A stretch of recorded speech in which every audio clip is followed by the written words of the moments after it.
तो हर कोई जानता है कि आदित्य L1 को सूर्य की और उसके विषय में और अधिक जानकारी लेने के लिए लॉन्च किया गया है।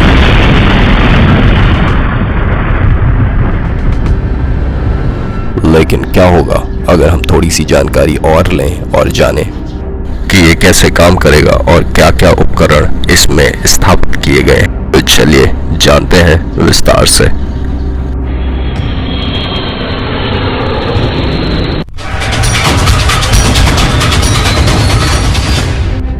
Hello and welcome. My name is Jordan and you are watching a video on Aditya L1, a small rocket named PSLV XL, weight 1475 kilograms, which will be going 1.5 million kilometers to study the sun with its 7 payloads. तो चलिए जानते हैं कि वो 7 payloads क्या हैं। VELC जो कि हेल्प करेगा solar corona and coronal mass ejection को समझने में। सूट जो कि हेल्प करेगा सोलर फोटोस्फीयर एंड क्रोमोस्फीयर को समझने में और सोलर इरेडिएशन वेरिएशंस को समझने में।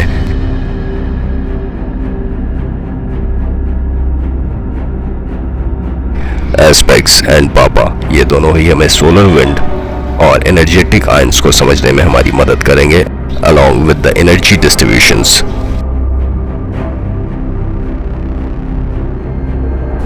Solex and Helois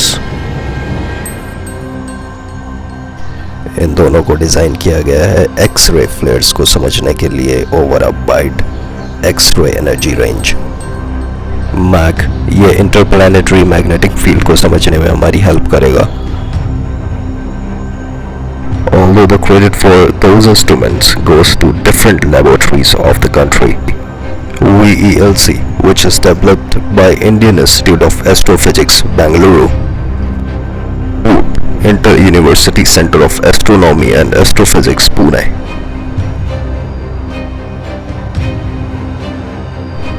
Aspects Physical Research Laboratory, Ahmedabad. Papa Space Physics Laboratory, Thiruvananthapuram. Solex and Helios UR Rao Satellite Center, Bangalore.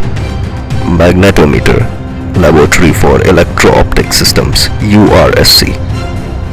In case if you like the video, then stay connected. Take care and bye bye.